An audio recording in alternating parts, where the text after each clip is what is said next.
Fotiha surasini o'qib suv ichishning foydasi. Suv ichishdan oldin Fotiha surasi to'liq o'qiladi. So'ngra o'tirgan holatda suvni ichiladi. Fotiha surasini o'qib keyin suv ichilganda tiqilib qolgan qon tomirlari ochilib ketadi. Qon aylanish sistemasi iziga tushadi. Yurak faoliyatini yaxshilaydi, qalb orom oladi. Insonda ichki quvvat paydo bo'ladi. Ichki a'zolar, oshqozon, jigar, ichaklar ravon ishlaydi. Aslida Qur'on boricha shifo, rabboniy dorixonadir. Bir stakan suvni Fotiha surasini o'qib ichishga odatlangan kishi uni his qiladi. Fotiha surasi ruhingizga, ruh kuchingizga kuch baxsh etadi. Fotiha surasi hayotingizdagi barcha muammolarni hal qiladi. Hattoki er-xotin o'rtasidagi, farzandlar o'rtasidagi, ishdagi, o'qishdagi muammolar ham bundan mustasno emas. Fotiha surasini qalbdagi gina qudrat, buzg'i adovatga ham barham beradi.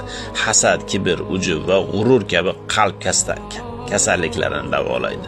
Turli mikroblar va zararli viruslarni o'ldiradi. Xonangizni Fotiha surasining xushbo'y atri bilan muattar qiling. To'shagingizga yotganingizda ham takror o'qing. Fotiha surasini o'qishlik ishlaringizni tartibli bo'lishini ta'minlaydi. Fotiha surasini ma'nolarini tushunib o'qishga harakat qiling. Alloh taolo Fotiha surasini tavsiflar ekan, ya'ni dar haqiqat biz sizga 7 takrorlanuvchi 7 oyatli Fotiha surasini va ulug' Qur'onni ato etdik degan. Hijr surasining 87-oyatida arab tilida vav kalimasi, vav harfi va bog'lovchisi tenglikni ifodalaydi. Ya'ni Alloh taolo Fotiha surasini ulug' Qur'onga tenglashtiryapti. Shuning uchun ulamolar Qur'oni Karimning ma'nolarini Fotiha surasiga singdirilgan.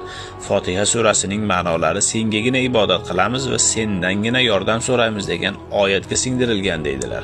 Fotiha surasi bir kunda sunnat va nafl namozlardan tashqari faqat farz namozlarning o'zida 17 marta takror o'qiladi. Agar biror namozning biror harakati o'qilmay qolsa, namoz mukammal bo'lmay qoladi. Fotiha surasi Rasululloh sallallohu alayhi vasallam aytganlaridek shofiya, shifo beruvchi, qofiya, kifoya qiluvchi, Qur'ondagi eng buyuk sura deb nomlaganlar.